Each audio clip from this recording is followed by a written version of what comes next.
1번 다음 중 무제운동 기본이념 3원칙. 자, 이 문제 참 많이 나오죠. 무제운동 기본원칙 3원칙을요. 자, 이것을 두 문자를 따면 무선참 이렇게 딸 수 있습니다. 무선참. 뭐 무참선 이렇게 해도 되고요. 자, 무의 원칙. 이 무라는 말은 사고가 없어야 된단 말입니다. 이 무는 없을 무자, 사고가 없어야 된다.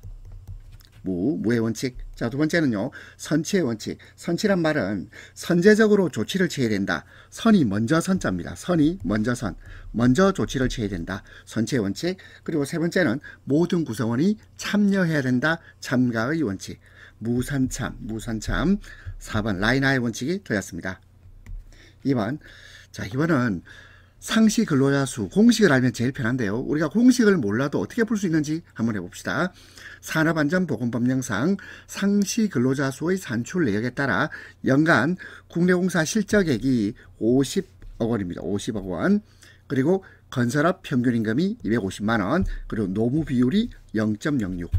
자, 그러면 실적액 있죠. 50억 원하고 그 중에서 노무비가 차지하는 비율이 0.06. 자, 0.06은 6%를 말해요. 그러면 50억의 6%. 50억의 6%가 결국 노무비죠. 노무비가 되겠습니다. 그러면 50억의 6% 계산됩니까? 어때요? 그러면 3억이죠. 50억의 6% 노무비는 3억이 되겠습니다. 5, 6, 30. 그리고 6%죠. 50억의 6%는 3억입니다. 자, 그런데 상시 근로자 수를 구해야 되는데 건설업 평균임금이 250만 원이죠. 그럼 이게 한 달입니다. 한 달. 그렇죠? 한 달에 250만 원이에요. 그러면 1년이면 1년은 12를 곱해야 되죠. 250만 원에다가 12를 곱하면 되겠습니다. 자, 그럼 계산해 줄까요? 그러면 3천만 원입니다. 3천만 원. 그러면 근로자 한 사람의 연봉이 3천만 원이에요. 3천만 원. 근데 전체 노무비는 3억입니다. 그럼 3천만 원에 몇 배를 하면 3억이 될까요? 10배죠. 10배. 그럼 그 말의 뜻은 여기 상시 근로하는 근로자 수는 결국 10명이죠. 10명. 10인이 되겠습니다. 자, 물론 상시 근로자 수 공식을 보면 자, 이것은요. 건설업 평균임금 월평균 임금입니다. 곱하기 12 하면 연 임금이 나오겠죠. 그리고 연간 실적액 곱하기 노무 비율을 해서 자, 우리가 구할 수 있겠습니다. 자, 다시 상시 근로자 수는 건설업 평균임금 곱하기 12달 그리고 분의 연간 실적액 곱하기 노무 비율 해서 정리하면 되고, 그게 안 되더라도 상시 근로자 수를 구할 건데 노무 비율이 낮다 그러면 연간 실적액이 50억이니까 50억에 6% 하면 노무비는 3억이다.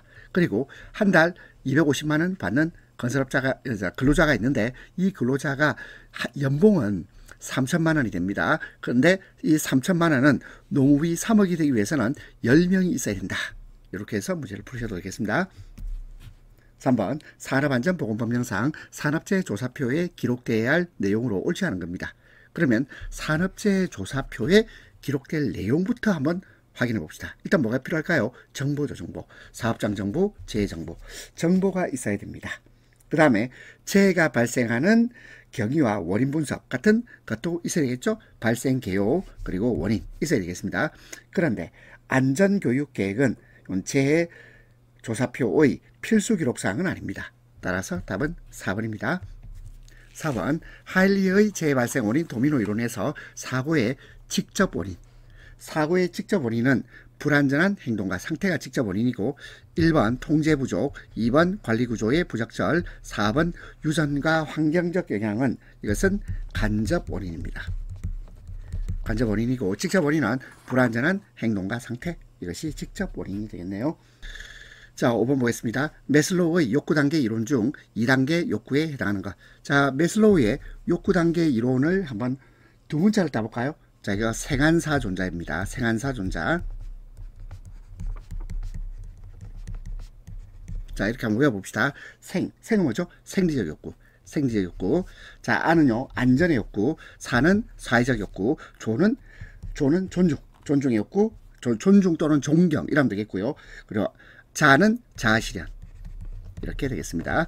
그럼 두 번째 단계 제2단계는 안전입니다. 안전. 자, 외울 때 생한사 존자, 생한사 존자, 생리적, 안전, 사회적, 그리고 존중 또는 존경, 그리고 자아실현 욕구. 이렇게 5단계로 이루어져 있고 앞에 있는 단계가 충족돼야 그 다음 단계로 나가게 됩니다. 답은 2번입니다. 6번 산업안전보건법령상 안전모의 종류 중 사용 구분에서 물체의 낙하 또는 비례. 자, 낙하 또는 비례를 우리가 보통 A라고 표현합니다. 그리고 추락. 자, 추락을 B라고 표현하고요. 그리고 머리 부위 감전에 의한 위험 방지, 감전. 자, 이것을 E라고 하죠. A, B입니다. 답은 4번입니다. 7번 다음 중 산업심리의 5대 요소에 해당하지 않는 것입니다. 자, 산업심리의 5대 요소 하면 우리가 보통 외울 때 기습감동 이렇게 외웁니다. 기습감동. 자, 먼저 기가 뭘까요? 기질. 습은 두 개가 있어요. 하나는 습관, 또 하나는 습성. 습관, 습성. 자, 그래 습이랍시다. 감은요. 감은 감정, 동은 동기. 기습감동. 자, 그러면 기습감동 해서 2번, 3번, 4번이 되겠고 일반 적성은 해당 사항이 없습니다. 8번 주의 수준에서 중간 수준에 포함되지 않는 것. 중간 수준에 포함되지 않는 것 볼까요? 자, 이 중에서 3번 보세요. 수면중. 자, 수면중은요 중간 수준이 아니고 0단계를 말합니다. 0단계죠. 답은 3번이고요. 1번 다른 곳에 주의를 기울이고 있을 때, 2번 가시시야 내 부분, 4번 일상과 같은 조건일 경우는 중간 수준에 포함됩니다. 9번 다음 중 안전태도 교육의 원칙으로 적절하지 않은 것. 자, 우리 안전태도 교육의 원칙은요, 자, 우리가 상식으로 풀면 돼요. 청취 위주의 대화, 이해 납득, 그리고 모범을 보인다. 1번, 2번, 3번은 틀릴 수가 없죠. 근데 지적과 처벌 위주 이러면 안 되겠습니다. 지적과 처벌 위주보다는 자신이 모범을 보여야 되겠죠. 그래서 자, 이것은 안전태도 교육의 원칙에 적절하지 않습니다. 10번 레빈. 자, 레빈이라고도 부르기도 하고 또는 레윈 이렇게 부르기도 합니다. 자, 레빈 또는 레윈의 인간 행동과 인간의 조건, 환경 조건의 관계를 다음과 같이 표시했을 때 F. 자, 우리 F는요 영어로 펑션입니다. 펑션. 자, 이 펑션을 한자어로 쓰면 함수라고 표현해요. 함수. 따라서 F는 함수입니다. 자, B는 뭘까요? B는 behavior, 행동입니다. 행동. B는 행동.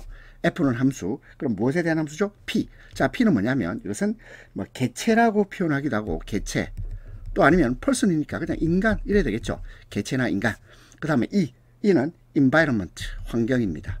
그래서 행동은 개체와 환경의 함수다 이렇게 표현해요. 자, 그러면 함수가 뭡니까? 함수는 보통 대응관계를 함수라 그러죠. 대응관계입니다. 자, 그래서 자 10번의 답은 4번이 되겠고요. 11번 적응 기제의 유형에서 동일화의 사례에 해당하는 것. 자, 동일시하는 것. 자, 해볼까요? 자, 일단 3번 보겠습니다. 아버지 성공을 자신의 성공. 아버지 성공을 자신의 성공인 것처럼 동일시합니다. 동일시하고 있죠? 3번이 답입니다. 그럼 1번 봅시다. 운동시합에 진 선수가 컨디션이 좋지 않았다고 한다. 이게 뭐죠? 자기 합리화죠. 이거는 합리화입니다. 자기 합리화. 그 다음에 2번 결혼에 실패한 사람이 고아들에게 정리를 쏟고 있다. 자, 이건 뭐죠? 이거는 보상입니다. 보상. 그 다음 4번 동생이 태어난 후 초등학교에 입학한 그 나이가 손가락을 빨기 시작했다. 자, 이것은 퇴행이죠. 퇴행. 답은 3번입니다. 12번 특성에 따른 안전교육의 3단계에 포함되지 않는 것. 그러면 안전교육 3단계 하면 먼저 지식, 그 다음에 기능, 그리고 태도입니다. 지식, 기능, 태도. 지식, 기능, 태도. 자, 직무교육 아닙니다. 답은 3번. 13번 산업안전보건법령상 다음 그림에 나오는 안전보건표지의 종류입니다. 자, 이 내용을 보면 일단 불이 있어요. 불 있죠? 자, 그리고 불이 있는데 이 불 안에 또 점화원이 있습니다. 자, 이거는 인화성 물질 경고가 되겠네요. 인화성 물질 경고. 답은 3번입니다. 자, 그리고 14번 작업 표준의 구비 조건으로 옳지 않은 것. 자, 이것도 이제 우리 상식으로 풀 수 있습니다. 작업의 실정에 적합할 것, 생산성과 품질 형성에 적합할 것, 그리고 다른 규정에 위배되지 않을 것. 자, 근데 표현은 추상적으로, 이게 틀렸죠. 추상적이기보다는 구체적으로 해야 됩니다. 명확하고 구체적으로 나타내야 되겠습니다. 답 3번. 15번 다음 중 위험 예지 훈련 4라운드 순서입니다. 자, 제일 먼저 현상을 파악합니다. 현상 파악. 현상을 파악하고 그 다음에 두 번째는요. 본질을 추구합니다. 현본. 그 다음에 대책을 수립합니다. 그리고 마지막으로 목표를 설정합니다. 실행 가능한 목표를 설정하여 안전한 작업 환경을 만들면 되겠습니다. 현본 대목. 현본 대목. 위험 예지훈련 4라운드 현본 대목입니다. 답 1번. 16번 산업안전보건법 영상 특별안전보건교육 대상 작업별 교육 내용 중 밀폐공간. 자, 우리 밀폐공간은요. 일단 호흡이 자유로워야 됩니다. 자칫하면 질식할 가능성이 있죠. 그래서 밀폐공간에서 작업시 교육 내용에 포함되지 않는 것입니다. 1번 산소농도 측정 작업환경. 그렇죠. 산소 중요합니다. 그 다음에 2번 유해물질. 자, 이 유해물질하고 밀폐공간은 그다지 큰 관련이 없죠. 자, 이것은 일반적인 유해 위험 작업 관련 교육에서 하고 있는 겁니다. 그리고 3번에 보구, 4번에 사고 시에 응급처치 및 비상시 구출에 관한 사항도 밀폐 공간에서 작업 시 교육 내용에 포함됩니다. 따라서 답은 2번. 17번 안전 지식 교육 실시 4단계에서 지식을 실제 상황에 맞추어 지식을 실제 상황에 맞춘다는 것을 뭐라고 표현합니까? 이걸 적용이라고 말합니다. 적. 맞춘다. 적. 그리고 문제를 해결해 본다. 용. 적용. 지식을 실제 상황에 맞추어 문제를 해결해 본다. 적용입니다. 적용. 답은 3번. 18번 다음 중 산업재해 통계에 관한 설명으로 적절하지 않은 겁니다. 자, 이것도 상식으로 볼 수 있습니다. 1번 산업재해 통계 구체적으로. 그렇죠. 구체적. 그 다음에 통계는 안전활동을 추진하기 위한 기초 자료가 되겠고요. 그리고 3번 산업재해 통계만을 이게 틀렸죠. 통계만 기반으로 하면 안 되고 종합적으로 판단해야 되겠죠. 그래서 통계만을 기반으로 한다. 틀렸습니다. 4번 산업재해 통계 목적은 기업에서 발생한 산업재해에 대해서 효과적인 대책을 마련해야 되겠죠. 강구하기 위한 것이 목적입니다. 따라서 틀린 것은 3번. 19번 프렌치와 레이번. 프렌치와 레이번이 제시한 리더가 가지고 있는 세력 유형인데요. 1번 전문 세력. 이 전문은 뭐냐면 특정 분야에서 전문 지식을 보유하고 있어야 된단 말입니다. 전문 세력. 그리고 두 번째 보상을 제공하거나 혜택을 부여해서 영향력을 행사하는 보상 세력. 그리고 세 번째 위임 세력 제도. 이건 없어요. 없고 4번에 합법 세력. 합법 세력은 공식적인 세력을 말합니다. 공식적인 세력, 합법 세력 있습니다. 따라서 자, 유형이 아닌 것은 3번입니다. 20번 산업안전보건법령상 안전검사 대상 유해 위험기계의 종류에 포함되지 않는 것. 안전검사 대상 유해 위험기계의 종류입니다. 1번 전단기. 전단기란 말은 금속 판재를 자르는 데 쓰는 기계. 자, 이거 손이 들어가면 안 되겠죠. 자, 이거는 안전검사 대상 유해 위험 기계입니다. 그 다음에 리프트도 마찬가지고요. 그 다음에 곤돌라도 마찬가지인데 4번에 교류 아크 용접기. 교류 아크 용접기는 자, 이것은 산업 현장에서 흔히 사용되고 있습니다. 그리고 유해 위험 기계로 분류되어 있지 않습니다. 그리고 답은 4번이네요. 21번 체계 설계 과정의 주요 단계 중 가장 먼저 실시되어야 하는 것. 체계 설계 과정에서 가장 먼저 실시되는 것은 목표입니다. 목표 및 성능 명세 결정입니다. 답은 4번. 자, 그 다음에 계속 이어서 볼까요? 목표 및 성능 명세를 결정하고 그 다음에 두 번째가 이제 체계정입니다.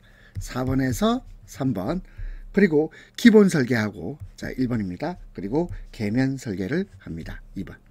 목표 및 성능 명세 결정, 그리고 체계정의, 그리고 기본 설계, 계면 설계.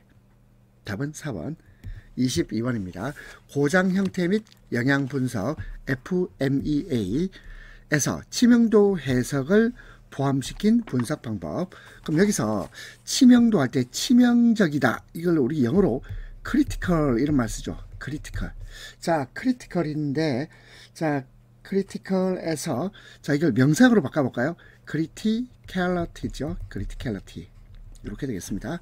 그러니까 치명도가 critical하고 관련된다. 자, 그러니까 치명도와 관련되는 건 여기도 C가 있고요. 여기도 C가 있네요.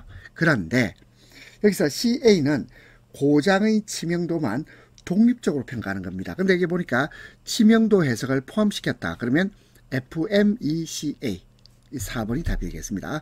자, 다시 CA가 있고 FMECA가 있는데 CA는 고장의 치명도만 독립적으로 평가하는 방법이고, 그리고 FMECA는 FMEA에다가 치명도 해석을 포함한 거예요. FMEA에다가 치명도 해석을 포함시킨 것이 FMECA.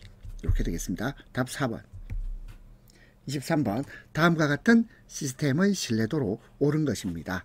자, 일단 여기서요. 신뢰도를 평가할 때 직렬하고 병렬로 나누어서 보겠습니다. 자, 직렬은 곱하기 하면 돼요. 직렬은 곱하기. 근데 병렬은 어떻게 하냐면 이것은요. 1 빼기 그리고 1 빼기 자, 우리가 R1 이렇게 표현하는데요. 그리고 1 빼기 R2 뭐 이런 식으로 합니다. 그럼 이게 무슨 말인지 한번 생각해 봅시다. 자, 직렬은 그냥 곱하기를 한다는 말은 자 보세요. 0.9 그 다음에 0.9 이게 직렬이죠. 곱하기입니다. 그리고 요 사이에 있는 거 요 두 개 자체는 병렬인데 요거는 병렬이지만 각각의 경우는 또 직렬이죠. 그러니까 결국 전부 곱하기로 되는데 요 병렬인 이 부분을 계산을 잘 해줘야 되겠습니다. 자, 해볼까요? 1 빼기 0.7 그리고 1 빼기 0.7 자, 그럼 이제 가로부터 계산해보면 이건 0.3 0.3에서 0.3을 곱하면 0.09죠. 0.09 맞나요? 그러면 1에서 0.09를 빼면 뭐죠? 0.91이 되네요. 그렇죠? 그러면 자, 이 각각의 경우는 결국 직렬로 되어 있습니다. 직렬은 곱하기를 했습니다. 그러면 자, 신뢰도는요. 0.9 자, 신뢰도 해볼까요? 0.9 곱하기 0.91 곱하기 또 0.9 해서 계산하면 되겠습니다. 그러면 0.7371이 나옵니다. 자, 되겠죠? 24번 인간의 시각 특성을 설명한 것으로 옳은 것입니다. 1번 수정체의 두께가 얇아져서 근거리 물체를 볼 수 있게 되는 것. 이거는 적응이 아니고 이건 조절입니다. 조절. 수정체 두께가 얇아져 수정체 두께가 조절되는 거죠. 그 다음에 2번 수정체의 두께 조절로 이루어지는 것. 이게 초점입니다. 초점. 시야가 아니고 초점입니다. 3번 카메라 렌즈에 해당되는 것. 이것은 수정체입니다. 4번 암종에 걸리는 시간. 자, 이것이 명종보다 깁니다. 암종에 걸리는 시간이 훨씬 길죠. 자, 암종이란 말은 밝은 곳에서 어두운 곳으로 이동했을 때 눈이 어두운 곳에 적응하는 과정을 암종입니다. 암, 어두울 암자, 명은 밝은 명자. 암종에 걸리는 시간이 훨씬 깁니다. 답은 4번이네요. 25번 다음 중 생리적 스트레스를 정기적으로 측정하는 방법으로 옳지 않은 겁니다. 1번 내전도, 2번 근전도, 3번 전기 피부 반응. 자, 먼저 내전도부터 봅시다. 내전도는 뇌의 정기적 활동을 기록하는 것이죠. 그 다음에 2번 근전도. 근전도는 근육의 정기적 활동을 측정합니다. 그리고 3번 전기 피부 반응은 피부의 전도도를 측정합니다. 그러면 1번, 2번, 3번은 모두 생리적 스트레스를 정기적으로 측정하는 방법인데 4번의 안구 반응. 자, 안구 반응은 눈의 움직임과 관련되는 것이고 이것은 안구 질환을 평가할 때 사용되고 생리적 스트레스하고 아무 관계없어요. 안구 반응은 생리적 스트레스와 아무런 관련이 없다. 답은 4번입니다. 26번 레버를 10도 움직이면 표시장치는 1cm 이동하는 조종장치가 있습니다. 근데 레버 길이가 20cm. 자, 우리 레버 길이가 무슨 말일까요? 레버 길이는 결국 이 레버가 돌아가면서 원을 그립니다. 그러면 레버의 길이는 반지름이죠. 반지름이 20cm다. 이 말이 되겠고요. 자, 원의 반지름이에요. 그리고 이 조종장치의 통제 표시비. 자, 우리 통제 표시비를 구하는 공식을 생각해 볼까요? 자, 이것은 표시장치의 이동거리분의 레버의 이동거리를 말합니다. 그런데 우리 식에서 표시장치가 1cm 이동했다 그랬죠. 그래서 분모가 1입니다. 분모가 1이니까 자, 밑에 게 1이에요. 밑에 게 1이니까 결국 레버의 이동 거리를 구하면 되겠습니다. 그런데 이 레버에서 레버 길이가 반지름이라고 그랬어요. 그러면 이 반지름을 기준으로 원을 생각해 봅시다. 자, 근데 이게 10도 움직였다 그랬죠. 그러면 원래 원의 전체 각도는 360도인데 그 중에서 10도를 움직였대요. 360분의 10. 자, 그 다음에 지름은요, 반지름이 20이니까 지름은 요거는 40이죠. 그렇죠? 지름 그리고 파이 3.14를 곱하면 되겠죠. 자, 파이는 뭐냐면 3.14가 되겠습니다. 자, 그럼 요거 정리해 볼까요? 360분의 10 곱하기 40 곱하기 3.14를 하게 되면, 그러면 3.48888 뭐 이렇게 나옵니다. 그러면 여기서 가장 큰 사치는 3.49가 되겠네요. 답은 3번이 되겠습니다. 자, 26번 레버를 10도 움직이면 표시 장치는 1cm 이동하는 조종 장치가 있고, 레버 길이, 이게 반지름이라고 생각하세요. 그리고 통제 표시비는 표시 장치 이동 거리분의 레버의 이동 거리인데, 여기서 표시 장치 이동 거리가 1이라 그랬어요. 1이니까 이거 무시해야 되겠죠. 분모가 1이에요. 그냥 레버의 이동 거리를 구하면 됩니다. 레버의 이동 거리는 전체 원을 360도라고 했을 때 레버가 10도 움직였어요. 360분의 10. 그 다음에 우리가 이거 보통 원의 둘레는 2파이r이죠. 2파이r. 자, 2파이r인데 r이 반지름이니까 반지름이 r이에요. r. 이게 20이 반지름이에요. 그러면 지름은 40. 그 다음에 파이는 3.14. 자, 식 정리하면 이렇게 나옵니다. 27번 서서 하는 작업의 작업대 높이에 대한 설명으로 옳지 않은 겁니다. 일반 정밀작업. 여기서 정밀작업이란 말은 아주 세밀한 기계 조작을 말해요. 정밀작업은 팔꿈치 높이보다 약간 높게 합니다. 맞고요. 2번 경작업. 경작업은 가벼운 물건 또는 포장 뭐 이런 거예요. 가벼운 물건 작업을 하거나 포장을 하는 것 팔꿈치 높이보다 약간 낮게 합니다. 3번 중작업. 자, 중작업은 무거운 물건을 다루는 작업입니다. 이때는 경작업 작업대 높이보다 약간 낮게 합니다. 4번 작업대 높이는 기준을 지킨다. 이게 틀렸어요. 조절되어서는 안 된다. 이게 틀렸죠? 조절되어야 됩니다. 왜냐하면 작업대 높이는 작업자의 키나 또는 특성, 환경에 따라 다르죠. 따라서 작업대 높이는 조절되어야 됩니다. 조절할 수 있어야 된다. 답은 4번입니다. 28번 작업장 내부의 추천 반사율이 가장 낮아야 하는 것. 반사율이란 말은 빛이 표면에 닿았을 때 반사되는 정도를 말합니다. 그리고 이 추천 반사율은 저 위로 올라갈수록 높고 밑으로 내려올수록 낮아요. 그러면 어떻게 이해할까요? 자, 먼저 천장이 가장 반사율이 높겠죠. 천장, 그 다음에 벽입니다. 벽, 그 다음에 가구, 그리고 마지막으로 바닥. 그렇다면 추천 반사율이 가장 낮아야 하는 곳은 바닥입니다. 답은 3번 천장, 벽, 가구, 바닥. 29번 인간의 정보 처리 기능 중 용량이 7개 내외. 자, 7개 내외란 말은 7 플러스 2개 마이너스 2개 7 플러스 마이너스 2개 이런 겁니다. 7개 내외로 작습니다. 순간적 망각, 인적 오류의 원인이 되는 것. 자, 이거는 결국 기억이죠. 기억. 작업기억, 워킹 메모리, 작업기억을 말합니다. 그래서 이 작업기억의 용량이 제한되어 있다. 7 플러스 마이너스 2개로 제한되어 있기 때문에 순간적인 망각이 일어나고 인적 오류의 원인이 됩니다. 30번 인간 오류의 분류 중 원인에 의한 분류의 하나로 작업자 자신으로부터 발생하는 에러. 자, 이것이 1차 에러입니다. 이 프라이머리가 1차입니다.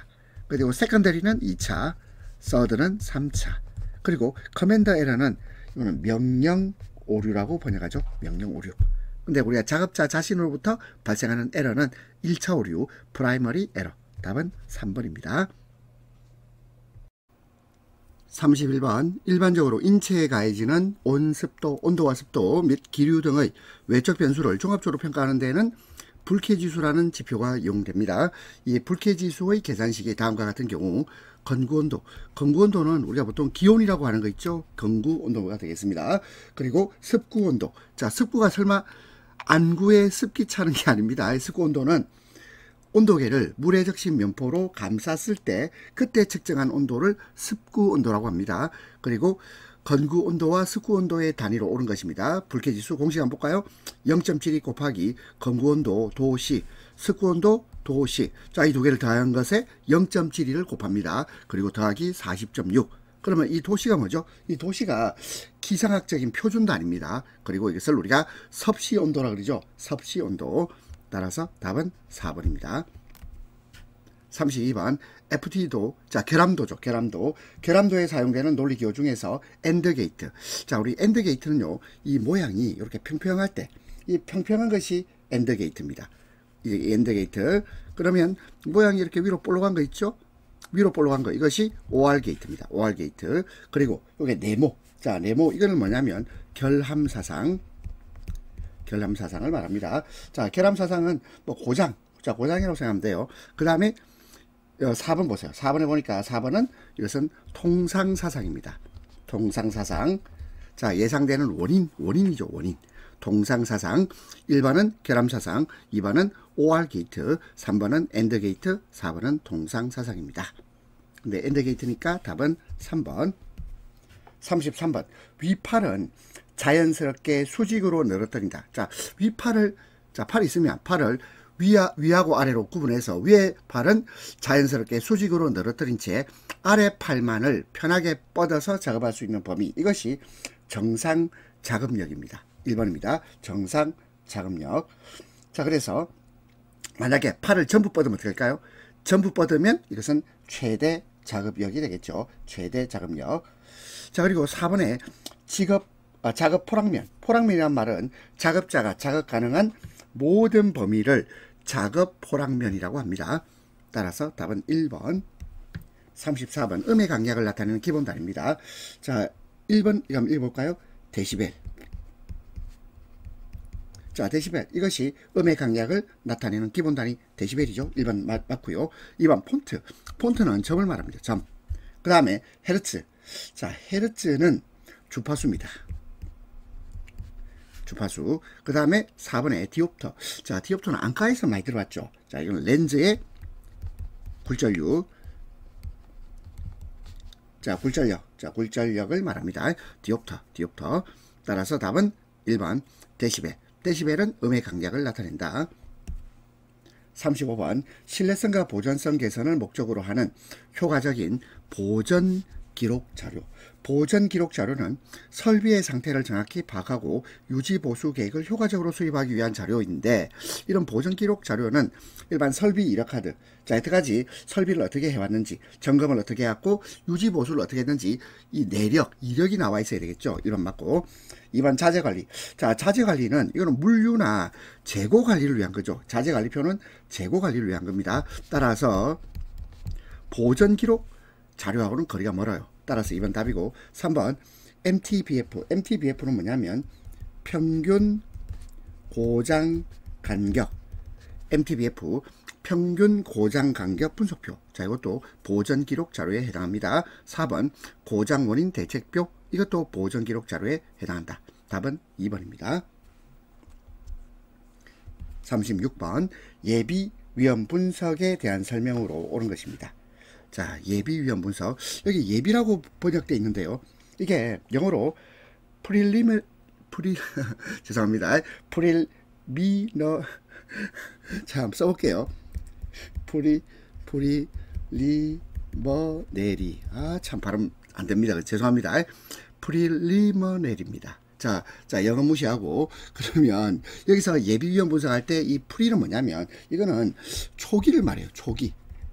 그래서 예비 위험 분석 이렇게 번역되어 있지만 초기 위험 분석 이렇게 기억을 해봅시다. 여기서 예비는 초기, 최초 이런 뜻입니다. 그러면 여기서 초기 한번 찾아볼까요? 여기 있네요. 초기 단계에서 시스템 내의 위험 요소가 어떠한 위험 상태에 있는가를 정성적으로 평가하는 것을 예비 위험 분석이라고 합니다. 답은 4번입니다. 그 다음에 1번 한번 볼까요? 관련된 과거 안전 점검 결과 조사에 적절한 것. 이것이 FMEA입니다. FMEA. 답은 4번이고요. 37번. 다음에 FD도 계란도에서 몇 개의 미니멀. 자, 미니멀이란 말은 최소한 뜻이죠. 미니멀, 최소. 그 다음 패스셋. 자, 패스셋하고 구별되는 것이 컷셋이 있어요. 자, 패스셋은 뭐냐면 시스템이 고장나지 않도록 하는 기본 사상의 조합을 패스셋. 패스, 우리가 보통 이 패스셋은 요거는 시스템이 고장나지 않도록 하는 기본 사상의 조합을 패스셋이라고 합니다. 그러면 컷셋하고의 반대말이에요. 근데 지금 보세요. 요것은 컷셋에 대한 그림이거든요. 자, 그래서 그렇다면 요 패스셋이 되려면 이 컷셋 그림을 이걸 반대로 바꿔줘야 돼요. 자, 봅시다. 자, 우리 아까 보통 요게 평평한 것이 엔드 게이트였죠. 엔드 게이트. 그리고 이렇게 위로 볼록한 것이 OR 게이트였는데, 자, 이걸 반대로 해야 됩니다. 반대로. 그래야 패스셋을 만들 수 있어요. 자, 볼까요? 그럼 요거는요, AND지만 OR 게이트. 자, 이거는 OR 게이트로 바꿉니다. 여기도 OR 게이트죠. 여기 OR 게이트, 여기도 OR 게이트로 바꾸고, 요거는 AND 게이트로 바꾸어요. 자, OR이란 말은 둘 중에 하나만 성공하면 되는 거죠. 그렇죠? 둘 중에 하나만 성공하면 됩니다. 그러면 X1이든 X2든 둘 중에 하나만 성공하면, 자, 보세요. 이 올라가가지고 이게 OR이 되잖아. 따라서 X1 또는 X2 둘 중에 하나만 성공하면 됩니다. 그리고 만약에 X1과 X2가 성공하지 못했다 하더라도 X1, X3 이건 AND 게이트로 바꾸어서 읽습니다. 따라서 X1, X3가 두 가지가 다 만족되면 그러면 G2로 올라가서 T가 성립하겠죠. 자, 무슨 말이냐면, 자, 이게 패스셋을 존재하는가 되는데 지금 이것은요 컷셋에 대한 그림이에요. 따라서 패스셋은 이 반대 개념.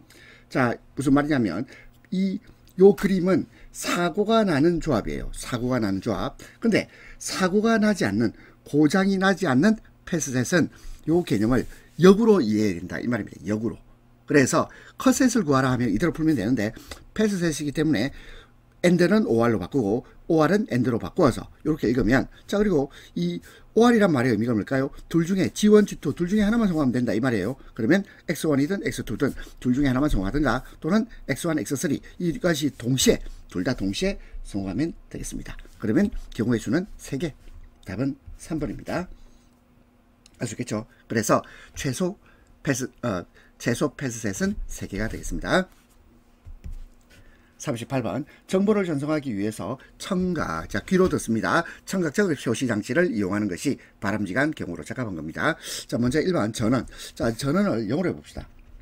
자, 우리 전원 영어로 하면 메시지. 자, 우리 메시지 또는 워드 이렇게 표현하면 돼요. 전원이 복잡하다. 복잡하면 이건 시각으로 해야죠. 시각적 표시 장치. 그 다음에 두 번째, 전원이 이후에 재참조. 재참조하면 다시 봐야 된다 이 말이에요. 이것도 시각입니다. 왜냐하면 청각은 한번 듣자마자 사라져 버리잖아요. 그 다음에 세 번째, 전원이 공간적인 사건을 다룬다. 이거 시각적인 표시장치가 필요하겠습니다. 하지만 전원이 즉각적 행동. 자, 뭘까요? 엎드려, 뭐 수구려 이런 거예요. 수구리란 말은 이제 경상도 사투리입니다. 전원이 즉각적 행동을 요구하는 경우 이때는 청각입니다. 답은 4번. 39번 FTA에서 모든 기본 사상이 일어났을 때, 자, 우리 기본 사상, 이건 뭐 여러 가지로 번역되는데 고장의 원인 이렇게 이해해도 되겠습니다. 자, 기본 사상은 고장 원인. 이때 톱 사상은 이거는 고장. 자, 고장의 원인이 일어나서 고장이 발생시킵니다. 이런 기본 사상의 집합을 뭐라고 하죠? 자, 결국 이 원인 때문에 고장이 발생했어요. 사고가 발생했다. 컷셋이죠, 컷셋. 그리고 컷셋의 반대말이 패스셋. 이렇게 얘기하면 되겠습니다.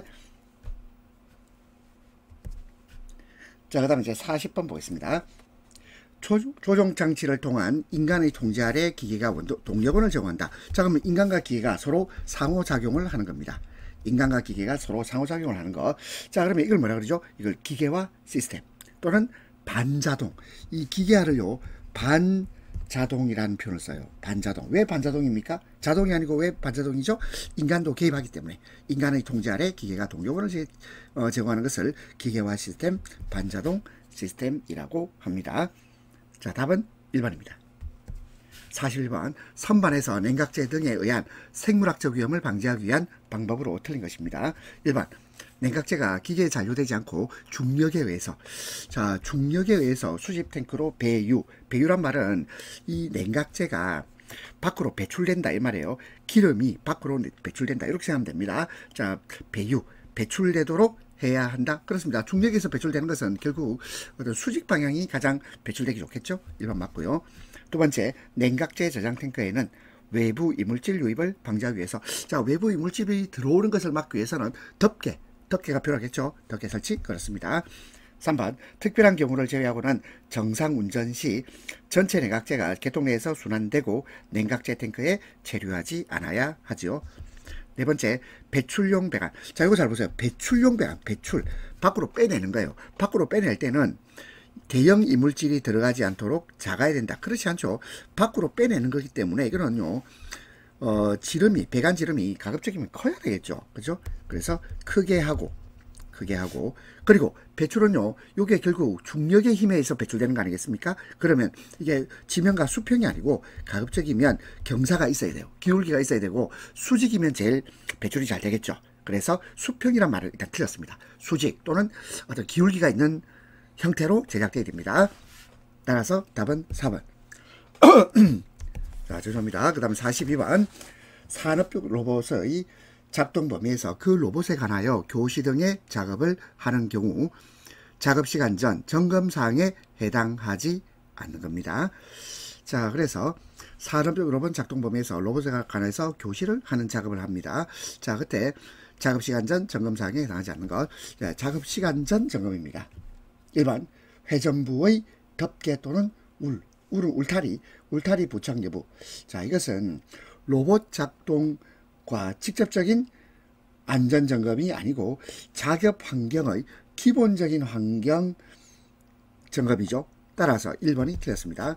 2번 제동장치, 비상정지장치 기능 확인해 봐야 되겠습니다. 그리고 외부 전선의 피복 또는 외장의 손상 유무 확인해야 됩니다. 그리고 매니퓰레이터. 자, 매니퓰레이터는 로봇팔을 말합니다. 로봇팔 작동의 이상 유무도 점검을 해야 됩니다. 43번 기계장치의 안전설계를 위해 적용하는 안전율 계산식입니다. 자, 우리가 안전율 계산식. 자, 공식 한번 돌려볼까요? 이것은 최대 설계 응력분의 극한 강도. 답은 3번입니다. 안전율은 최대 설계 응력분의 극한 강도. 자, 안전율의 개념은 구조물이나 기계장치가 설계된 조건에서 안전하게 작동할 수 있도록 여유를 확보하기 위한 설계 기준을 안전율입니다. 그리고 이러한 안전율은 최대 설계 응력분의 극한 강도가 되겠습니다. 따라서 답은 3번. 44번 양수 조작식. 양손으로 조작하는 방호장치에서 양쪽 누름 버튼 간의 내측 거리는 몇 밀리미터 이상이어야 됩니까? 이것은 300mm입니다. 300mm 이상 30cm를 말하죠. 답은 3번입니다. 45번 가와 나에 들어갈 내용으로 옳은 것입니다. 순간풍속이 자 가를 초과하는 경우 자 이게 10m/s 10m/s를 초과하는 경우에는 타워 크레인의 설치, 수리, 점검, 해체 작업을 중지. 그리고 순간풍속이 이번에는 15m/s 15m/s를 초과하는 경우에는 타워 크레인의 운전 작업을 중지해야 됩니다. 15. 답은 1번입니다. 46번 드릴 작업 시 올바른 작업 안전 수칙이 아닌 것입니다. 1번 구멍을 뚫을 때 관통된 것을 확인하기 위해서 손 안됩니다. 손 만지면 안되죠. 1번 맞고, 자, 손 끼면 난리 납니다. 자, 두 번째 드릴을 끼운 후에 척 렌치를 부착한 상태여야 되는데, 척 렌치란 말은 드릴 공구를 고정하거나 풀 때 사용하는 도구입니다. 그러면 이것은요 부착한 상태에서 드릴 작업하면 안 되죠. 이걸 부착이 제거하고 드릴 작업을 해야 되겠습니다. 3번 작업모 착용. 옷소매가 긴 작업복은 입지 않습니다. 그렇습니다. 옷소매가 긴 작업복은 이것이 기계에 끼울 수가 있거든요. 그 다음에 4번 보호안경을 쓰거나 안전덮개를 설치해야 됩니다. 답은 2번. 47번 지게차 헤드가드 안전기준 최근에 개정된 내용입니다. 자, 개정된 내용으로 확인해 보겠습니다. 1번 상부 트레이 각 개구의 폭 또는 길이가 20cm 이상. 이거 일단 틀렸습니다. 이것은 16cm 미만입니다. 1번 틀렸고, 2번 강도는 지게차의 최대 하중의 2배 값, 4톤을 넘는 값에 대해서는 4톤으로 한다의 등 분포 정하 중에 견딜 수 있을 것. 2번 맞고요. 3번 운전자가 서서 조작하는 방식. 자, 서다라는 입자, 설입자를 써서 입승식이라고 합니다. 입승식. 지게차의 경우에는 운전석의 바닥면에서 헤드가드 상부터 하면까지 높이가 2m 이상 되는데 2m가 아니고 이것은 1.905m 이상. 근데 1.905m를 밀리미터로 바꾸면 1905mm. 자, 그래서 이걸 1905 이렇게 외웁시다. 1905. 자, 과거에는 1.88이었죠. 근데 이게 1905로 바뀌었습니다. 그 다음에 4번 운전자가 앉아서 조작하는 방식.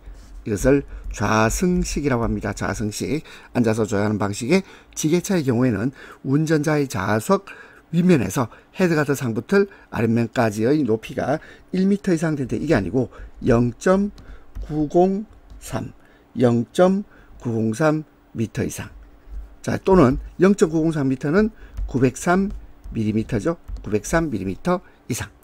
자, 그래서 1905, 903, 1905, 903 이렇게 바뀌었다는 것을 확인하시면 좋겠습니다. 틀린 것은 1번, 3번, 4번 3개가 틀렸습니다. 48번 프레스 가공품의 이송 방법으로 2차 가공용 송급 배출 장치가 아닌 것. 자, 이건 좀 외워야 되겠습니다. 1번 다이얼 피더. 자, 다이얼이란 말이 회전한다, 돌린다 이런 말이죠. 다이얼 피더. 이 다이얼 피더는 요거는요, 2차입니다. 2차. 요거는 2차. 그 다음에 2번 롤 피더. 자, 롤 피더가 이것이 1차 가공용이에요. 그 다음에 푸셔 피더. 자, 이거 2차입니다. 그리고 트랜스퍼 피더. 이것도 2차가 되겠습니다. 따라서 2차 가공용 송급 배출 장치가 아닌 것은 2번 롤 피더입니다. 49번 다음 중 연삭기를 이용한 작업의 안전대책으로 가장 옳은 것입니다.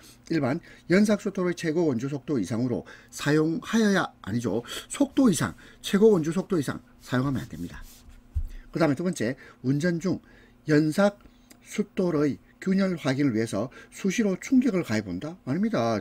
충격이 가해지면 파손되거나 더 큰 사고로 이어질 수 있겠죠. 충격을 가해 틀렸습니다. 3번 정밀한 작업을 위해서는 연삭기의 덮개를 벗기고, 아닙니다. 덮개를 씌워야죠. 덮개를 벗기는 게 아니라 숫돌의 정면이 아니고 옆면, 측면을 말합니다. 그 다음에 4번이 맞네요. 자, 4번 이거 외워야 됩니다. 작업 시작 전 1분 이상 시운전, 숫돌의 교체 때는 3분 이상 시운전, 시작 전에는 1분 이상 시운전, 교체 시에는 3분 이상 시운전. 4번이 답입니다. 50번 압력 용기에서 안전밸브를 2개 설치한 경우 그 설치 방법으로 옳은 것. 자, 이것은 한 개는 최고 사용 압력 이하에서 작동을 하고 다른 한 개는 최고 사용 압력의 1.1배입니다. 1.1배 이하에서 작동하도록 한다. 자, 그래서 한 개는 최고 사용 압력 이하, 다른 한 개는 최고 사용 압력의 1.1배 이하. 답은 1번입니다. 51번 범용 수동 선반의 방호 조치. 범용이란 말은 이것은 널리 쓰인다 이 말이에요. 범용이란 말은 널리 쓰인단 말이고요. 수동 선반의 방호 조치에 대한 설명으로 틀린 것입니다. 1번 대형 선반의 후면 칩가드. 칩이란 말은 뭐냐면 이건 금속 조각을 말해요. 금속을 잘랐을 때 그 조각, 칩가드. 자, 칩을 막는 거죠. 칩가드는 새들의 전체 길을 방어할 수 있어야 되죠. 1번 맞고요. 2번 척가드의 복원. 자, 이번엔 척이에요. 척이 뭐죠? 자, 척은 공작물을 고정하는 장치입니다. 척가드 폭은 공작물의 가공 작업에 방해되지 않는 범위에서 척 전체의 길이를 방어할 수 있어야 됩니다. 2번 맞고요. 3번 수동 조작을 위한 제어 장치는 정확한 제어를 위해 수동 조작 스위치를 돌출형으로 하면 이게요, 예상하지 못한 사고가 발생할 수 있어요. 나도 모르게 스위치를 누를 수 있잖아요. 돌출형이 아니고 이것은 매입형이 되어야 됩니다. 매입형으로 제작되어서 함부로 조작 스위치가 이게 눌러지지 않도록 그렇게 되겠습니다. 그래서 3번 틀렸고요. 4번 스핀들 부위를 통한 기어박스에 접촉될 위험이 있는 경우에는 해당 부위에 잠금 장치가 구비된 가드를 설치하고 스핀들 회전과 연동 회로를 구성해야 됩니다. 자, 이거는 1, 2, 3, 4 읽어보시고, 자, 그리고 1번 전체 길이를 방호 맞고요. 그리고 2번도 척 전체 길이 방호, 전체 길이의 방호. 자, 1번, 2번은 틀릴 수가 없죠. 그리고 세 번째 조작 스위치는 돌출형, 요게 틀렸습니다. 매입형입니다. 그 다음에 4번도 읽어보시고 맞는 말이 됩니다. 답은 3번. 52번 프레스의 금형 조정 작업 시 슬라이드가 갑자기 작동함으로써 근로자에게 발생할 우려가 있는 위험을 방지하기 위해서 사용하는 것은 안전블록입니다. 그래서 근로자가 다치는 걸 방지하기 위해서 슬라이드와 테이블 사이에 물리적으로 고정하는 장치, 이것이 안전블록. 답은 1번입니다. 53번 크레인 작업 시 300kg의 질량을 10m/s 제곱의 가속도로 감아 올릴 때 로프에 걸리는 총 하중. 자, 우리 총하중 구하는 공식은 여러분이 아마 다른 문제에서도 다뤄본 적 있어요. 이것은 정하중하고 그 다음에 동하중을 더한 값입니다. 이렇게 되고, 또는 자, 이 문제에서는 좀 쉽게 풀어봅시다. 자, 이 총하중 구하는 공식은 또 뭐가 있냐면 질량 곱하기 중력 가속도 플러스 추가 가속도, 이렇게 문제를 풀어도 됩니다. 자, 이건 곱하기예요. 곱하기. 질량 곱하기 가로 열고 중력 가속도하고 추가 가속도를 더한 값. 자, 먼저 질량 봅시다. 질량. 자, 질량은 얼마입니까? 질량은 300kg이죠. 300kg. 300. 그 다음에 중력 가속도는, 자, 중력 가속도 됐나요? 여기 있죠. 중력 가속도는 9.81 m/s 제곱입니다. 중력 가속도 9.81 플러스 추가 가속도가 이게 10m/s 제곱이죠. 10. 그러면 300 곱하기 9.81 플러스 10 하면, 이건 다시 정리하면 300 곱하기 19.81이죠. 정리해 볼까요? 300 곱하기 19.81. 자, 정리해 보세요. 얼마 나옵니까? 5943이 나옵니다. 5943. 따라서 답은 3번입니다. 54번. 사고 체인의 5개 요소입니다. 5개 요소. 해당하지 않는 것. 1번 함정, 2번 충격, 3번 접촉. 자, 그 다음 또 뭐가 있죠? 그 다음에 튀어나옴 있고, 그 다음에 얽힘이 있어요. 이렇게 5개. 함정, 충격, 접촉, 튀어나옴, 얽힘. 결함은 아닙니다. 자, 다시 사고 체인의 5요소는 함정, 충격, 접촉, 튀어나옴, 얽힘. 결함은 해당 사항이 없다. 55번. 프레스 작업 시 왕복 운동하는 부분하고 고정 부분 사이에 형성되는 위험점. 자, 왕복 운동하는 부분하고 고정 부분 사이에 이게 협착점입니다. 협착이란 말은 뭐냐면, 왕복 운동하거나 접촉하는 부분 사이에서 이게 이 사이에 뭐가 끼죠? 이 사이에 신체가 끼인다. 아우, 뭐 생각만 해도 끔찍하네요. 이걸 협착증이라고 해요. 답은 2번입니다. 2번에 물림. 이 물림증은 뭐죠? 이 물림은 뭐냐면 롤러나 기계 사이에 롤러에 재료가 끼는 거예요. 이게 물림점. 절단점은 뭐냐면, 요건 칼날에 절단되는 거죠. 그 다음에 회전 말림점. 회전 말림점은 뭐냐면, 회전하는 기계 부품에 옷이나 신체가 끼는 것, 이게 말려 들어가는 거죠. 회전하는데 말려 들어가는 것. 말 그대로네. 회전 말림점. 따라서 답은 2번입니다. 자, 그러면 56번. 기계 설비의 안전화를 외관의 안전화, 기능의 안전화, 구조적 안전화로 구분할 수 있습니다. 이 중에서 기능의 안전화. 그래서 기능이 안전해야 된다. 이 말은 잘못 작동되는 것, 오동작을 방지할 수 있어야 됩니다. 그럼 오동작을 방지하려면 어떻게 되죠? 요거는요, 정지하는 시스템이 있어야 돼요. 정지. 자, 다시 한번 해보세요. 기능의 안전화는 오동작 방지를 위한 것이야. 그리고 잘못 동작을 할 때, 잘못 작동할 때는 이게 자동으로 멈춰줘야 돼요. 따라서 답은 자동 정지입니다. 그러면 1번 안전율. 안전율은 이것은 구조적 안전합니다. 그 다음에 두 번째, 위험 부위에 덮개 설치. 이거는 외관의 안전화. 그 다음에 기계 외관에 안전 색채를 사용한다. 이것도 외관의 안전화가 되겠습니다. 자, 다시 기계 설비의 안전화를 외관, 기능, 구조적 안전화로 구분할 수 있는데, 기능의 안전화는, 자, 이거는 기능이 제대로 작동이 돼야 되고, 그리고 잘못 동작하는 것을 막아야 됩니다. 그 잘못 동작하는 걸 막기 위해서는 이 기계의 어떤 운동이 갑자기 정지가 돼야 되겠죠. 자동으로 정지가 될 수 있도록, 스톱이 될 수 있도록 해줘야 됩니다. 그래서 전압 강화시 기계의 자동 정지가 기능의 안전화에 해당하는 것이에요. 57번. 근로자에게 위험을 미칠 우려가 있는 원동기, 축, 이음, 풀리. 이게 뭐죠? 회전부죠. 회전부에 설치해야 하는 것. 자, 회전부에는요, 이것은 근로자가 협착 사고가 일어나거나 또는 끼임 사고가 일어날 수 있겠죠. 따라서 뭐가 필요합니까? 덮개가 있어요. 덮개. 답은 1번이에요. 58번. 컨베이어의 역전. 이 역전이란 말은 역주행 방지장치 형식이 아닌 것. 자, 2번부터 보겠습니다. 라쳇이란 말은 이걸 레칫이라고 부르기도 합니다. 라쳇식.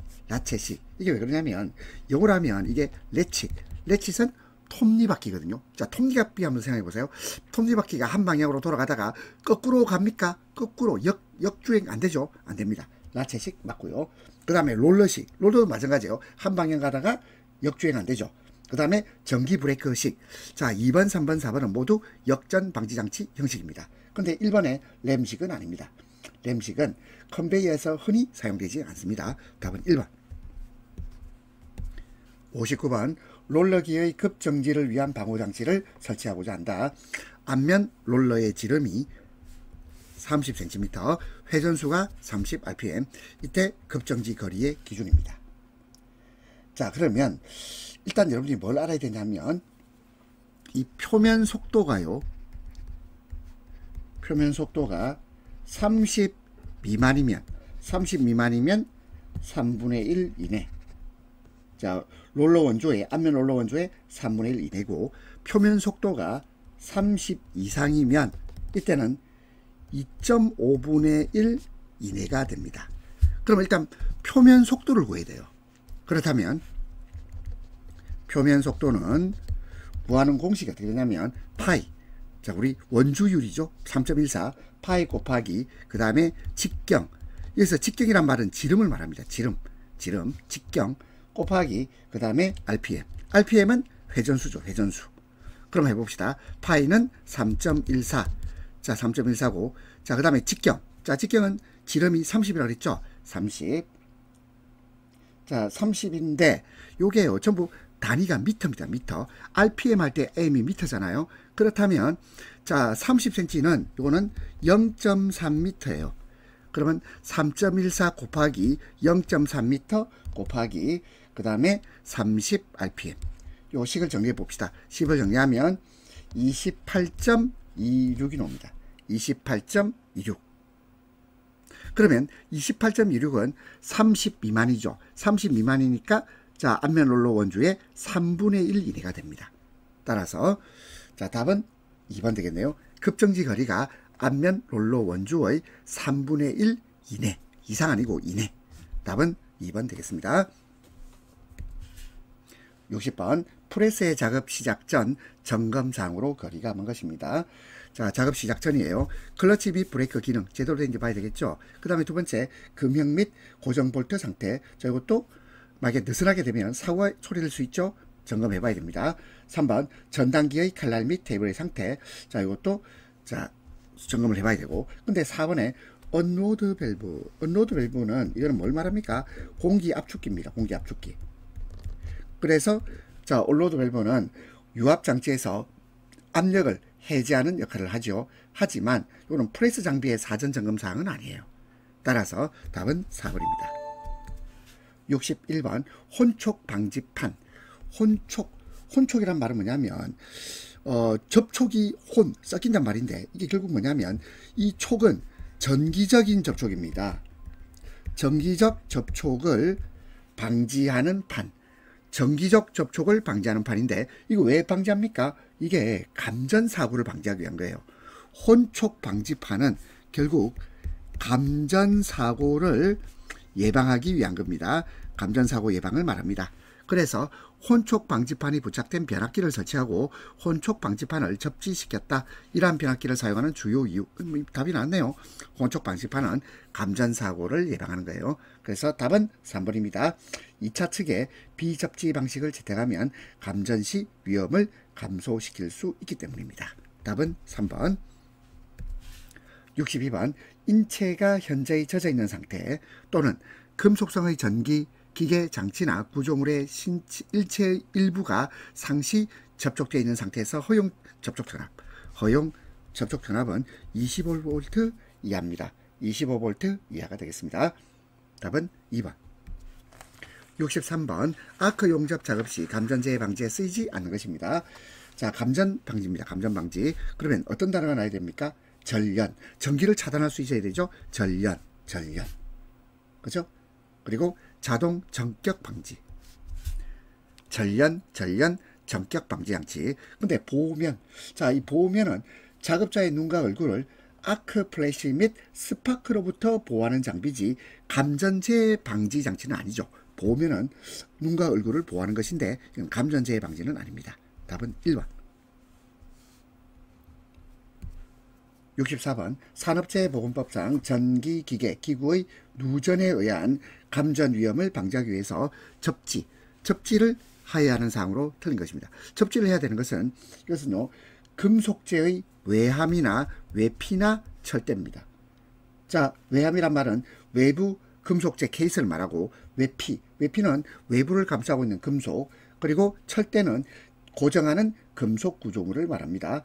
그래서 접지를 해야 되는 대상, 자, 접지란 말은 전기적으로 대지와 연결하는 것을 접지라고 하는데, 접지를 해야 되는 것은 금속재 외함, 외피, 철대를 말하지 내부 충전부는 이건 접지 대상이 아니에요. 내부 충전부는 접지 대상이 아닙니다. 64번은 1번.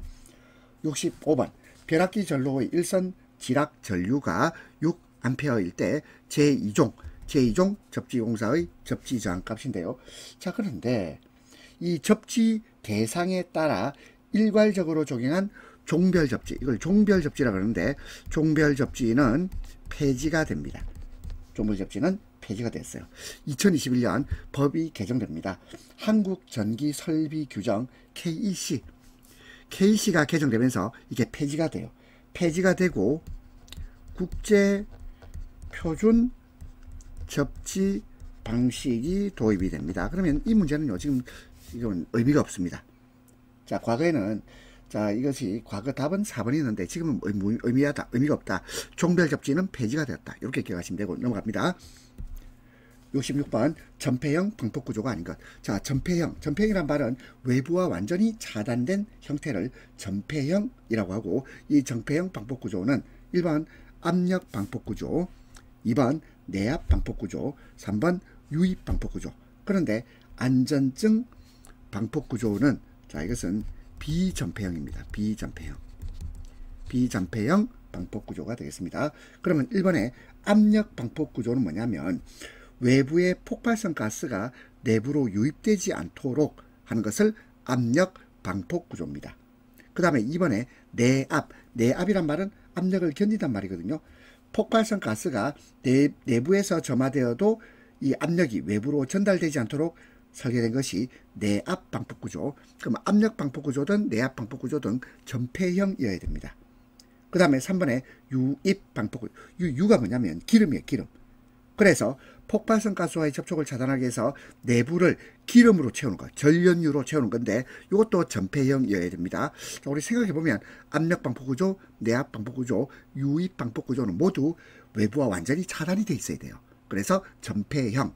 하지만 안전증 방폭구조는, 자, 이것은 비전폐형입니다. 비전폐형. 답은 4번. 67번 방폭구조의 명칭과 표시기호입니다. 1번에 안전증 방폭구조는 E입니다. 2번 유입 방폭구조는 O입니다. 요 오일, 기름. 세 번째 내압, 압력을 견딘다. 압력을 견디는 것은 P가 아니고 D입니다. D. 그 다음에 4번에 본질 안전 방폭구조는 IA 또는 IB입니다. IA 또는 IB. 따라 틀린 것은 3번. 68번 파이프 등에 유체가 흐를 때 발생하는 유동대전. 자, 대전이 뭐죠? 이거는 정전기를 띈다 이 말이에요. 정전기를 띄는 겁니다. 유동대전에 가장 큰 영향을 미치는 것. 자, 우리 정전기를 띄려면 유체의 속도가 빨라야 되겠죠. 따라서 이것은 속도입니다. 속도. 답은 3번. 69번 보겠습니다. 충전 전로의 성간 전압이 121kV 초과 145kV 이하의 활선 작업 시 충전 전로에 대한 접근 한계거리입니다. 121kV 초과 145kV 이하 접근 한계거리입니다. 자, 이거는 좀 외워야 되겠는데요. 150cm, 150이 되겠습니다. 70번 정전기 발생 원인에 해당하지 않는 것입니다. 1번 마찰. 자, 마찰하면 정전기 발생하죠. 2번 냉장. 냉장은 뭐냐면 온도 변화입니다. 온도 변화. 온도 변화지 정전기 발생과 직접적 관련이 없습니다. 3번 방리. 방리란 말은 두 물체가 접촉 후에 분리되는 거죠. 그러면서 정전기가 생깁니다. 4번 충돌. 자, 충돌하면서 전하가 이동해서 정전기가 발생할 수 있습니다. 답은 2번. 71번. 다음 중 분진 폭발에 대한 설명 틀린 것입니다. 1번. 일반적으로 입자 크기가 클수록 위험 크다. 아니죠. 입자 크기가 작을수록. 입자 크기가 작다고 생각해 보세요. 입자 크기가 작잖아? 그러면 표면적이 증가해요. 표면적이 증가하고 표면적이 증가하면 연소가 더 쉽게 일어나고 폭발 위험성도 커지고, 그러면 입자가 작을수록, 입자 크기가 작을수록 위험이 더 큰 거죠. 1번은 그래서 틀렸어요. 입자 크기가 클수록 위험이 더 크다. 아닙니다. 입자 크기가 작을수록 위험이 더 커요. 어렵게 생각하지 말고, 자, 우리 유리창을 떠올려보면 유리창은 그대로 있으면 위험이 적지만 부서져 가지고 산산조각 났어요. 그럼 위험이 더 크겠죠. 자, 그렇게 생각하시면 어떨까요? 답은 1번입니다. 2번. 산소 농도.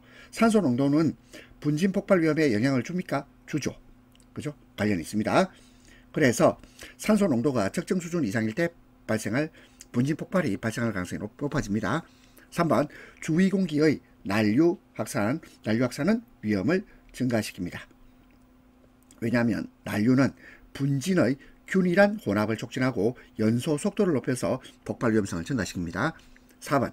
가스 폭발에 비해서 불완전 연소를 일으키기 쉽다. 왜냐하면 분진 폭발은 불완전 연소가 일어나는데, 이것은 연소 과정에서 산소 공급이 부족하거나 혼합이 불완전하기 때문에 불완전 연소를 일으키기 쉽습니다. 답은 1번. 72번. 폭갱. 자, 디토네이션인데 폭갱이란 말은 뭐냐면 연소 속도가 음속을 초과합니다. 연소 속도가 음속을 초과해요. 그래서 매우 높은 압력과 온도를 수반하는 연소 현상이고, 그리고 이 폭행파의 진행 전면에는 충격파가 형성돼요. 충격파.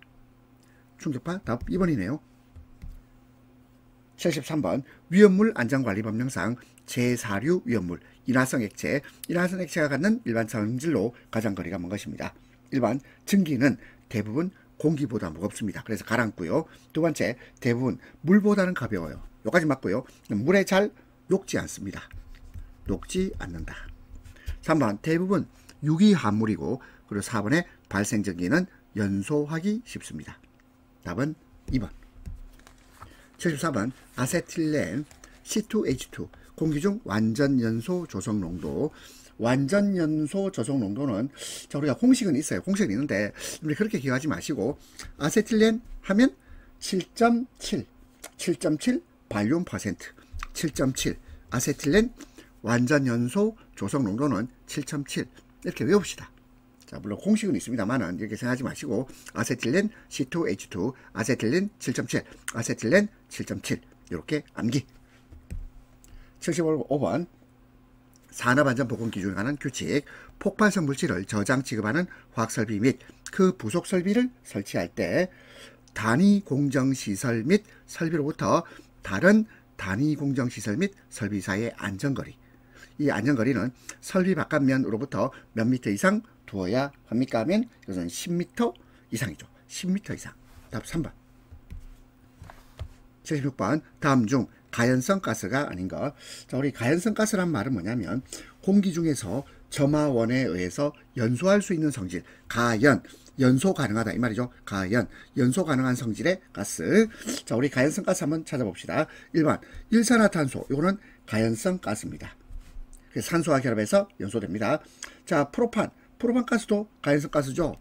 우리가 프로판 가스로 밥도 해 먹잖아요. 그 다음에 이산화탄소, 이거는 불연성입니다. 불연성. 근데 프로판 가스는 가연성 가스. 그 다음에 일산화탄소 가연성 가스입니다. 근데 산소는 조연성 물질이라고 그래요. 조연성. 연소를 돕는 조연성 물질. 그래서 가연성 가스는 아니죠. 그 다음에 4번 산소. 이것도 마찬가지 조연성 물질. 그리고 이산화탄소, 이거 불연성 가스죠. 이산화탄소는 불연성 가스입니다. 그래서 이산화탄소가 화재 진압에 사용되기도 하죠. 그러면 가연성 가스가 아닌 것. 답은 4번이 되겠네요. 77번. 나트륨은 물과 반응할 때 위험성이 매우 큽니다. 그 이유가 뭐죠?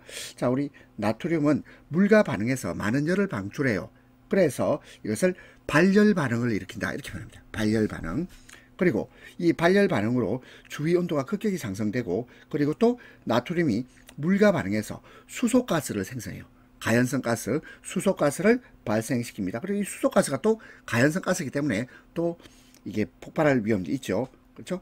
그래서 폭발하거나 화재를 일으킬 수 있습니다. 답은 3번. 나트륨은 물과 반응하면 위험성이 매우 큽니다. 78번. 다음은 산업안전보건기준에 관한 규칙에 정한 부식 방지와 관련한 내용입니다. 가로 안에 해당하지 않는 것입니다. 사업주는 화학설비 또는 그 배관, 가로 열고 화학설비 또는 그 배관의 밸브나 코건 제외 중 위험물 또는 인하점이 섭씨 60도 이상인 물질이 접촉하는 부분에 대해서는 위험물질 등에 의하여 그 부분이 부식되어 폭발, 화재 또는 누출되는 것을 방지하기 위해서 위험물질 등의 종류, 그 다음에 온도, 그리고 농도, 종류, 온도, 농도 등에 따라 부식이 잘 되지 않는 재료를 사용하거나 도장 등의 조치, 이 도장이란 말은 이제 물질을 바르는 거예요. 자, 바르는 작업, 도장 등의 조치를 해야 됩니다. 종류, 온도, 농도. 그러면 종류, 온도, 농도 해당 사항 없는 것은 자, 우리 이렇게만 되어 있는데요. 그러면 요 띄어쓰기를 해야 됩니다. 자, 이건 주관식으로 나와버렸는데 종류, 온도, 농도 세 가지를 기억하시면 되겠습니다. 79번. 메탄올의 연소 반응이 다음과 같을 때 최소 산소 농도 MOC, 최소 산소 농도는, 자, 우리 최소 산소 농도 구하는 공식 볼까요? 요는 연소 항값 곱하기 연료의 몰수 분의 산소의 몰수가 되겠습니다. 그러면 여기서 연소 항값은 6.7 발륨%. 자, 6.7 나와 있죠? 6.7. 그 다음에 연료의 몰수. 자, 이거 어떻게 할 수 있는데, 연료의 몰수는, 자, 우리 메탄올이잖아. CH3OH에서 요게 1이 생략됐다 보세요. 1. 요 1이 생략됐다. 1. 1이 생략됐어요. 그러면 연료의 몰수는 1분의 산소의 몰수는, 자, 산소의 몰수는 여기 보니까 1.5 나와 있죠? 1.5.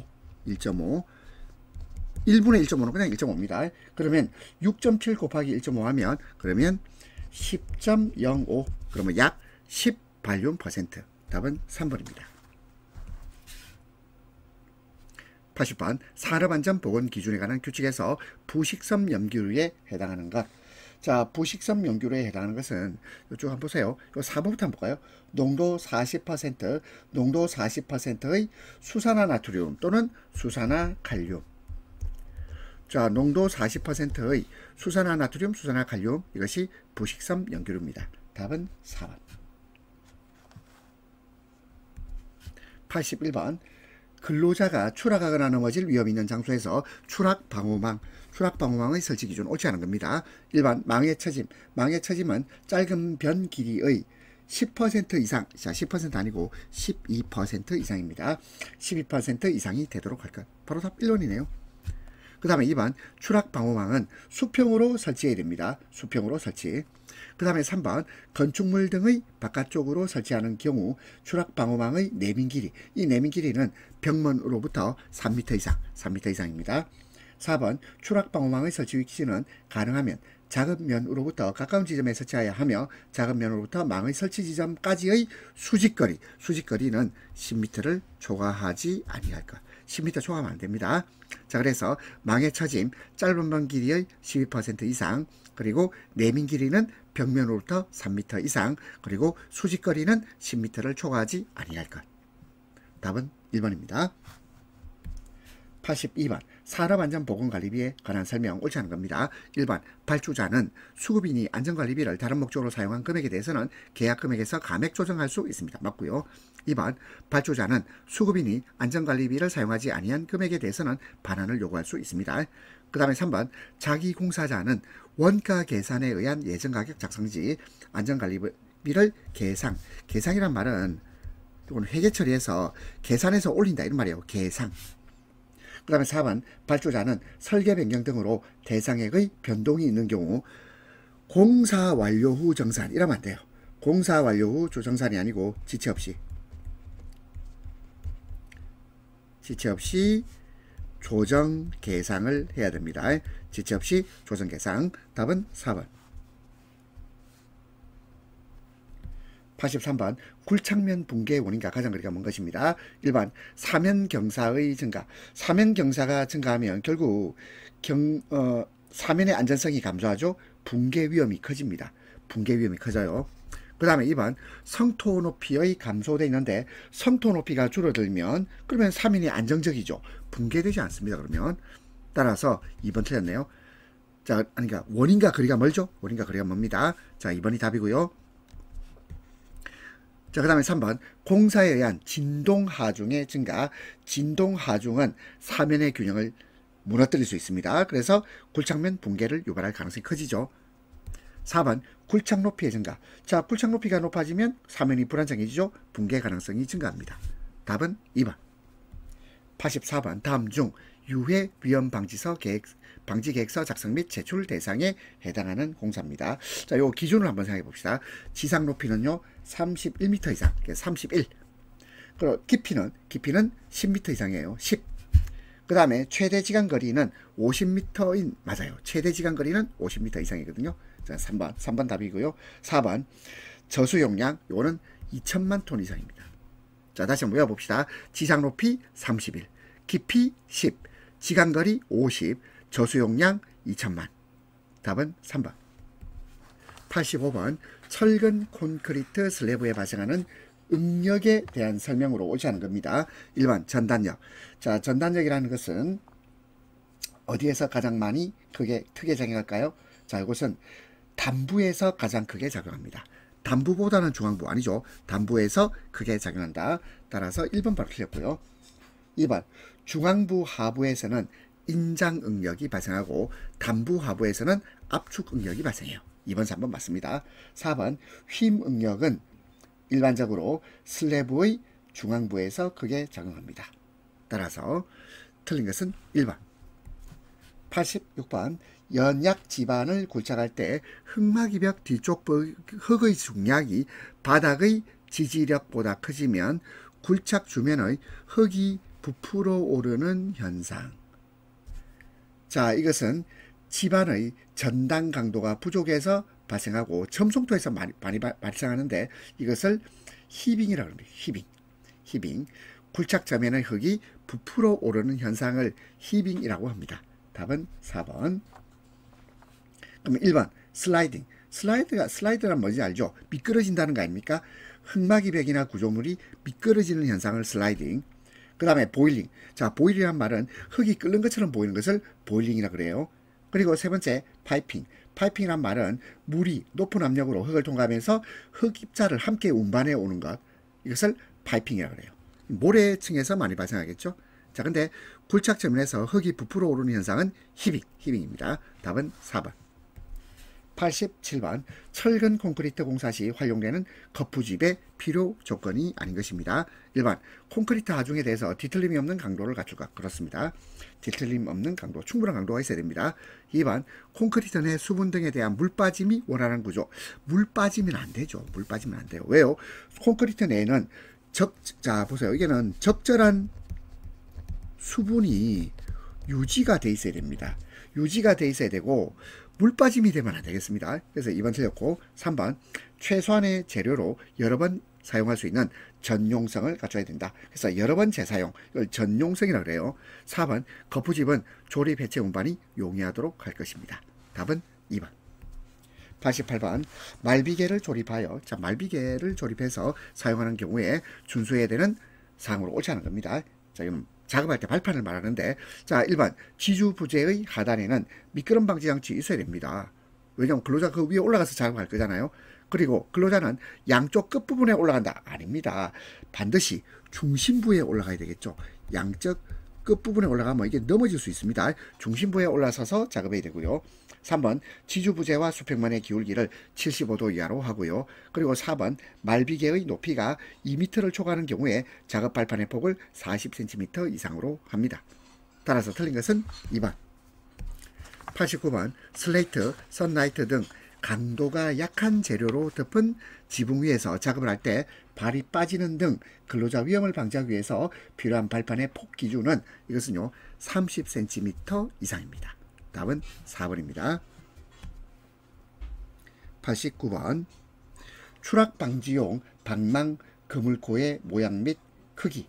추락방지용 방망 그물코의 모양 및 크기는 사각 또는 마름모, 크기는 10cm 이하. 자, 그래서 이걸 외울 때 4마 10 이렇게 외우는 경우가 있습니다. 4마 10 사각 또는 마름모로서 그 크기는 10cm 이하입니다. 91번 콘크리트를 타설할 때 안전상 유의해야 될 사항으로 옳지 않은 건데요. 1번 콘크리트를 치는 도중에는 거푸집, 지보공 등의 이상 유무 확인. 맞죠? 이상 유무 확인. 2번 진동기 사용 시 지나친 진동은 거푸집이 도개, 자 이건 무너진다는 뜻이에요. 거푸집 도개의 원인이 될 수 있으므로 적절히 사용. 자 보세요. 이상 유무 확인, 적절 사용. 이건 틀릴 수가 없죠. 그 다음에 3번 최상부의 슬래브. 최상부의 슬래브는 자 이거는요. 되도록 이어붙기, 이어붙기 하면 안 됩니다. 이어붙기가 아니고 이어붙기는 결함을 구조적 결함을 유발할 수 있습니다. 그렇기 때문에 가급적 피해야 되고 어떻게 될까요? 한 번에 연속적으로 해야 됩니다. 그리고 여러 번 나누어 이거 아닙니다. 자 최상부 슬래브는 자 그냥 지붕이라고 생각해 보세요. 지붕은 한 번에 연속적으로 부어야 되지. 이게 여러 번 나누어서 이어붙기 이렇게 하면 안 된다고요. 그 다음에 4번 타워에 연결되어 있는 슈트의 접속이 확실한지 확인. 뭐 이거 맞는 말이죠. 답은 3번입니다. 92번 무한궤도식 장비와 타이어식 장비의 차이점. 자 우리 무한궤도식 요거는요. 탱크를 올리면 돼요. 탱크의 그 밑에 탱크가 원래 무한궤도식으로 되어 있잖아요. 그리고 타이어식은 일반 자동차를 돌리면 되겠습니다. 그러면 1번 기동성이 좋은 것은 타이어식이죠. 자동차입니다. 그 다음에 승차감과 주행성이 좋은 거 이거 타이어식. 답 2번이네요. 3번 무한궤도식은 경사 집안에서 작업에 부적당이 아니고 아주 적절합니다. 경사 집안은 탱크가 잘 올라가죠. 4번 땅을 다지는 것 이거는요. 무한궤도식 탱크입니다. 답은 2번. 93번 사다리식 통로 등을 설치하는 경우 발판과 벽과 사이는 최소 얼마 이상의 간격. 자 이거 외워야 됩니다. 발판과 벽 사이 15cm 이상. 답은 2번이 되겠습니다.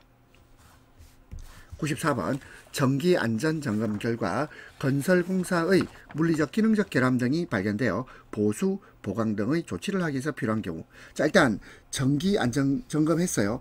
그리고 또 점검하는 거 이게 뭐죠? 이게 정밀안전점검입니다. 정기안전점검하고 다시 보수, 보강 등의 조치를 하기 위해서 필요한 경우에 실시하는 것이 정밀안전점검. 답은 2번. 95번 차량계 하역 운반기계에 화물을 적재할 때, 화물을 실을 때 준수사항과 거리가 먼 겁니다. 1번 하중이 한쪽으로 치우치지 않도록 적재해야 됩니다. 맞고요. 2번 군내 운반차 또는 화물 자동차의 경우 화물의 붕괴 또는 낙하에 의한 위험을 방지하기 위해서 화물에 로프를 걸어야 되겠죠. 그래서 이거 단단히 이걸 묶어야 되겠습니다. 필요한 조치를 할 것. 맞고 3번 운전자 시야 가리면 안 되죠. 가리지 않도록 화물을 적재해야 됩니다. 그 다음에 4번 제동 장치 및 조정 장치 기능 이상 유무를 점검하는 것은 적재할 때의 준수사항이 아니고 이거는 언제입니까? 자 이거는 적재하기 전에 제동장치, 조정장치 기능 이상 유무를 점검해야 됩니다. 적재할 때 준수사항이 아니잖아. 답은 4번입니다. 96번 시스템 비계를 사용하여 비계를 고정하는 경우에 준수하여야 할 사항으로 옳지 않은 것입니다. 1번 수직재와 수직재 연결 철물은 이탈되지 않도록 견고한 구조. 이건 맞는 말이죠. 그 다음에 2번도 마찬가지예요. 수직재, 수평재, 가세재를 견고하게 연결하는 구조. 그렇습니다. 그 다음에 3번 수직재와 받침철문의 연결부의 겹침 길이는 받침철문 전체 길이의 4분의 1이 아니고 이게 3분의 1입니다. 3분의 1 이상이 되도록 할 것. 4번 수평재는 수직재와 직각으로 설치, 체결 후 흔들림이 없도록 견고하게 설치. 자 보세요. 시스템 비계를 사용해서 비계를 구성할 때 견고한 구조로 해야 됩니다. 견고하게 설치, 견고한 구조. 그리고 겹침 길이는 연결부 겹침 길이는 3분의 1 이상이 되도록 전체 길이의 3분의 1 이상이 되도록 해야 됩니다. 답은 3번. 97번. 공사 현장에서 낙하물 방지망 또는 방호 선반을 설치할 때 설치 높이 그리고 벽면으로부터 내민 길이. 자, 일단 설치 높이는 10m 이내입니다. 내민 길이는 2m 이상. 설치 높이 10m 이내. 내민 길이는 2m 이상. 답은 1번입니다. 98번 8번 가설 부조물. 자, 우리 가설할 때 이 가짜가 뭘까요? 이게 임시 가짜입니다. 임시로 설치한다. 임시로 설치하는 거하고 반대말이 뭘까요? 영구적으로 설치되어 있는 거죠. 영구성은요, 이거는 가설 구조물의 요건하고 거리가 멀어요. 가설 구조물은 이거는요, 목적을 달성하면 이건 철거해야 되거든. 따라서 영구성은 거리가 멉니다. 2번 경제성. 경제성이니까 비용을 적게 들여야 되고요. 두 번째 작업성. 작업할 때 적합해야 됩니다. 그리고 안전성. 이건 사고 예방을 위해서 반드시 안전해야 돼요. 답은 1번. 99번 가설 통로. 자, 이 가설도 임시가짜입니다. 가설 통로를 설치하는 경우 준수해야 될 기준으로 옳지 않은 것. 1번 견고한 구조. 자, 안전을 위해서 그렇습니다. 그리고 경사는 30도 이하로 할 것입니다. 그리고 3번은 경사가 30도 초과가 아니고 이거 15도 초과입니다. 15도를 초과하는 경우에는 미끄러지지 아니하는 구조로 할 것. 4번 수직경에 가설된 통로 길이가 15m 이상인 경우에는 10m 이내마다 계단참. 계단참이란 말은 뭐냐면 계단과 계단 사이에 위치한 수평 공간을 계단참이라고 해요. 자, 계단참.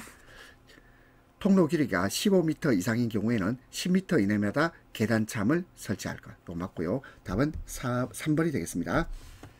자, 100번 산업안전보건 기준에 관한 규칙에 따른 토사 굴착 시 굴착면의 기울기 기준으로 옳지 않은 것인데, 자, 근데 2023년 11월 14일부터 이제 이것이 개정이 됐어요. 산업안전보건 기준에 관한 규칙이 개정이 됩니다. 자, 그러면 개정된 내용을 한번 써봅시다. 자, 요 문제를 보지 말고 그냥 개정된 내용을 한번 봅시다. 먼저 모래. 모래는 굴착면의 기울기가 1대 1.8 이렇게 봅니다. 그 다음에 연암 및 풍화암. 연암 및 풍화암은 1대 1.0. 그 다음에 경암.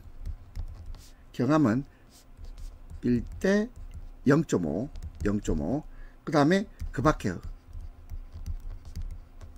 급박해역은 1대 1.2.